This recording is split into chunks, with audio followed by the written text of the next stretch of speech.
Hello, how's it going? So I have something a little different from video games and puzzles, but I was at the Goodwill and I came across this, something that I remember playing with as a young child, the Fisher-Price tape deck. I don't know what it's called. I don't know if it has like an official name, like Talk and Record or something cute like that. But it's in pretty good shape. Came with batteries. Even works. Hello. That works. It's a little crunchy. Tapes eject. Here I have Bob Carpenter, Silent Passage. One of the greatest albums ever made. Oh, whoops. Things like Fast Forward. That works. Rewind works, but play does not work. Also, this volume works. Does the volume work? Hello, does it work? Does it work? Does it work? Does it work? Yeah, it does work. The only thing that doesn't really work is the play button. So I'm gonna do a couple things to it. I'm gonna crack this thing open, and then I want to see this button. It's like kind of touchy. It doesn't work super duper well. And then I want to see if there's what's up with this play button. I don't know if there's something that should be like depressed. Like sometimes in order for it to play, maybe something has to be like pushed in or something. But I will find out about that. So I'm going to take this apart. I might just edit out that whole take apart process because it's, the way my camera is, this like barely fits in. My camera mount that I use broke, so I'm using like a little tripod. But anyway, so yeah, I'm just going to kind of dive right in. Thankfully, I've messed around with, whoa, what just happened? I have a Fisher-Price record player, and I don't know if I made a video about that one, but the record player, to take it apart, you needed a special screwdriver. This, you don't need a special screwdriver for. It's just a regular Phillips head. The record player is crazy because like I actually had to create my own bit in order for that to like take that one apart. I had to take a hex bit and just cut it down with a what do you call it? Dremel tool, and it took forever, but I feel like it was worth it. It plays pretty well now, and my kids like using it. And yeah, I don't know. I have a bunch of tapes and also a bunch of records. And so one reason why I'm doing this is so that I can make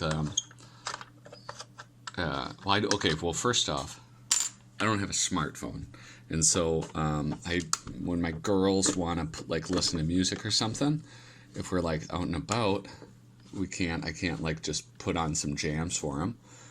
Like this, I could have them listen to their own jams. I could make little mixtapes with the Frozen soundtrack, which I have on vinyl, and other stuff like that. So I'm kind of interested in this because there's a speaker port right there, but then is that a speaker port? It's like two speakers? Is it like some weird stereo sound where it's like front and back? I don't know. I'm kind of interested in that. But until I could play an album, it's got to be mono. I can't imagine that would be stereo. That'd be sort of insane. Alright, I'm going to shut up and I'm going to just fast forward this.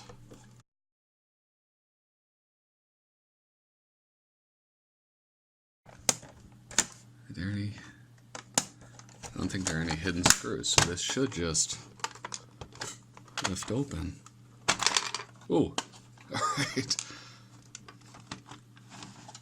Gosh. Oh yeah, alright, so I am losing buttons.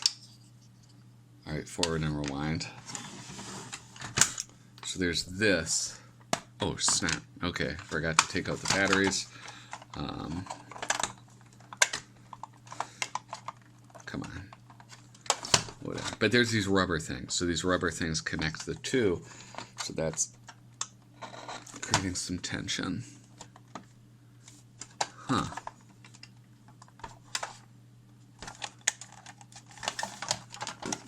Alright. I gotta get these batteries out. Come on, man. Alright, there we go. Whoop. Oh my gosh, this is a total disaster. I love these buttons though. It's like, it looks so cool. Fisher-Price, they really do a good job with design stuff, I think. I mean, look at that.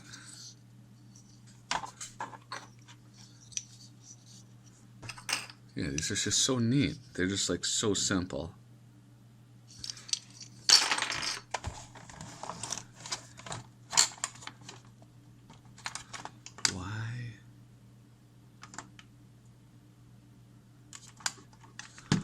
Alright, hold on.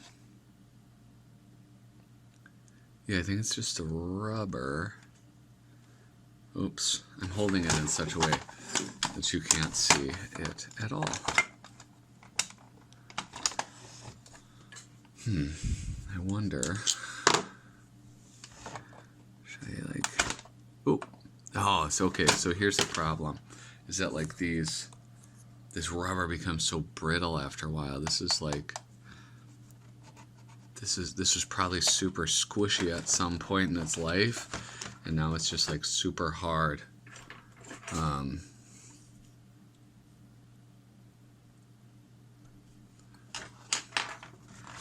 why won't it just... Like, I can't feel anything in there to like push that out.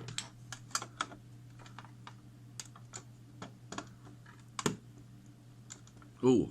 See? Oh man, I just messed it up right there. I just wrecked that. I think I might just have to wreck it and deal with the consequences.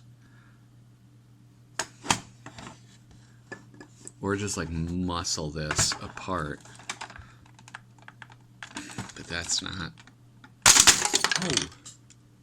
Oh my god. Oh, I screwed that up. Alright, yeah. Okay. Oh my god, muscling it was a bad idea. Alright, so I messed up the speaker. Alright, so I ripped the... Jeez. Okay. Alright, so these were stuck on. I guess I could have used the heat gun or something, but... What the heck. I think I'll be able to salvage them though, so that's pretty good. So this is, alright, here, this is what we're going to do.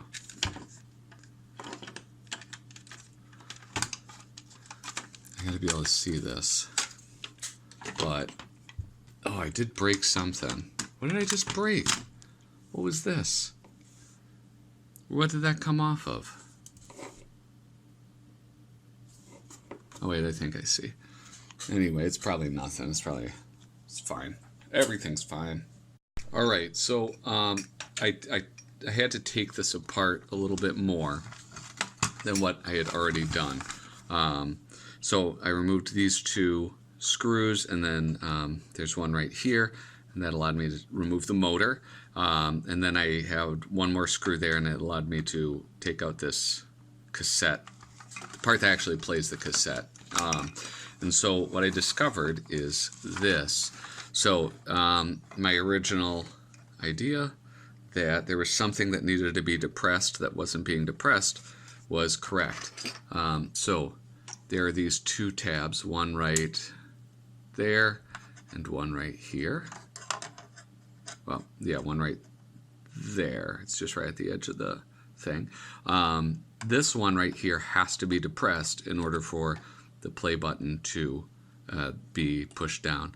And so for whatever reason, it wasn't. And one of the examples was like, so with this tape, well, all right, well, here's the weird thing is that like this allows you to record, but this tape has like little empty spaces right there. And so when I placed this in there, that little empty space lined up with that tab. And so it wouldn't depress it. So I put some tape on, put some like Scotch tape on that, and it allows it to be depressed. Now, here's the big problem though, is that I don't understand why they would do that. Right? I mean, it's, I remember on VHS tapes, there was like a little tab, and if you broke off the tab, it wouldn't let you record over it. But leaving the tab on would allow you to record over it. Or maybe it was, if the tab was there, I don't know, I could go get a VHS and look at it, but I'm not going to. So I'm not sure why. I have some like commercial tapes, and so I'm going to reassemble all of this because it does work. I was able to push this down when I had this, and I mean I can show you. So I'll push it down, and then I'm able to depress that. If I don't push it down, it is not depressing. All these other ones stop, or the record one works. That's what's so much. It's so bizarre. Anyway, so I'm going to put this back together. I do need to solder the speaker together from that like disaster opening it up. So I'm going to do that. I've got my duster, and I'm gonna like dust this out a little bit. I'm not gonna like really try to fix this up a ton because my girls are gonna have it and it's gonna get beat up anyway. So I don't want to put that much like love and attention into it. With the size of this, I need my workspace back. So I'm gonna hit pause again, and I will pick up once I have reassembled everything. All right, so it's been a few days. I had to set this aside. I took it all apart. I found out what the issue was. And, well, actually, I already talked about that. I've forgotten what I've even talked about. So one of the little things wasn't being depressed, and then I had to resolder this because I ripped it apart. But there's an additional problem, which is the belt, this belt right here, was slipping a lot. And so even though I would be able, when the tape was in, to press play, it wouldn't play because this at lower speeds would engage, and then at higher speeds it would just slip. So I went online and I found a bunch of replacement belts. Now I think a lot of these are probably not the like exact right size, but I don't think it'll be like terrible. I don't think it's gonna like damage it. I don't know. Yeah, these are gonna be snug. How many sizes did I get? These are for, I think, generally smaller cassette players. So it's a bunch of these like small sized belts. And I think these are really designed to replace the belts in like Walkmans and cassette players like that. Not something this large that would have the motor so far away. Because a lot of, I mean, like this is, it's kind of hard to see, but it's a fairly large motor. I don't think most tape players came with motors this size. I can't imagine. I don't know. Maybe there are some, but all right. Oops. Okay, that did not work. I repaired my camera stand, so I'm able to get a little bit more in frame. All right, that's real snug. And is there a tape? Okay, so there's a tape in there. I'm just gonna like test it out. Let's.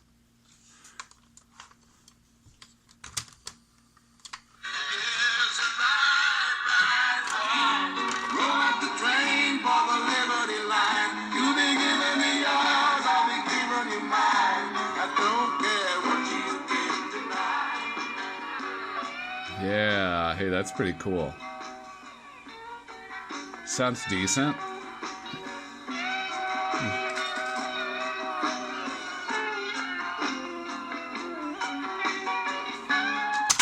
So it's I didn't realize that tapes with that, it's like a magnetic film that, I don't know, gets encoded with the information for the song. I didn't realize that if you slowed that down that you could, sort of like a record player will slow down. So, yeah, I don't know. Hopefully having one so like tight won't negatively affect it, but this is great because I've got it.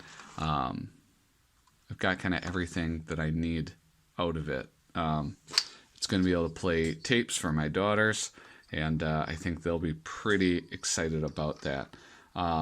Right now, I'm actually going to, because of the sheer size of this, I just have to move the camera out of the way. I'm going to button it back up, and I'm going to take it for a test run. So I will be back. All right, so we are all buttoned up. I got my copy of, my taped copy of Bob Carpenter's Silent Passage, which, by the way, if you've not heard of this guy or this album, you got to check him out. You can buy the vinyl on Amazon, and you can buy it digitally. It's just like a gem of an album, and like really a hidden gem. I think it was overlooked by a lot of people at the time it was released. But I do have to get the batteries right now. I have it plugged in with that 6-volt part. It calls for 6 volts. I'm using 5, and it seems to be working all right. Maybe it's like a little underpowered, but yeah.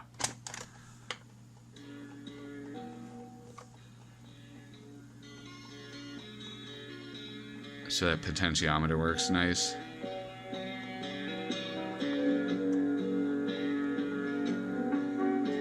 Before the war, I had no need for traveling. Indeed, I do not know. Look at that. Can I sing along? Oh, I can sing along. Then I'm avoiding thee. For nothing more, less than fear. That's really cool. That's going to be a lot of fun for my girls. Now, this kind of irritates me is that I can't just hit stop. It ejects it too. I don't know. Maybe I goofed something up, but I feel like I should be able to push that without that popping up. I think that 1 volt actually, it does sound like a little slow, the song does, so maybe that 1 volt really is makes the difference. But I mean, it's not, this is gonna be great for them to like carry around. I do have some audio cassettes, and I am going to be making some copies for my daughter of some Disney soundtracks. I've got what do you call it? I have Moana, and I have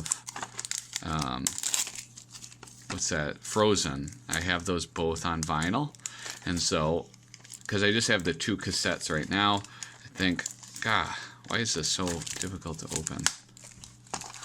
This one's open. So what I'm going to do is I'll make 1 copy of the Disney soundtracks, like one on each side. I think that should be able to fit. And I'm going to do one where maybe they just want to record their voices and hear that, hear it back. That's always fun as a kid. You get to, yeah. So we'll see. But anyway, so yeah, there it is, 99 cents at Goodwill. 99 cents at Goodwill. I had to pay $7 for all of these belts. I wonder if I could have just used a rubber band. Well, I probably could have, but you know, these are designed, right tool for the right job. So you know, like $8, that seems worth it. I got a video out of it, so that ain't too bad. Anyway, thanks for watching. If you enjoyed it, you know, subscribe or like it, or just do whatever you want. Toodaloo.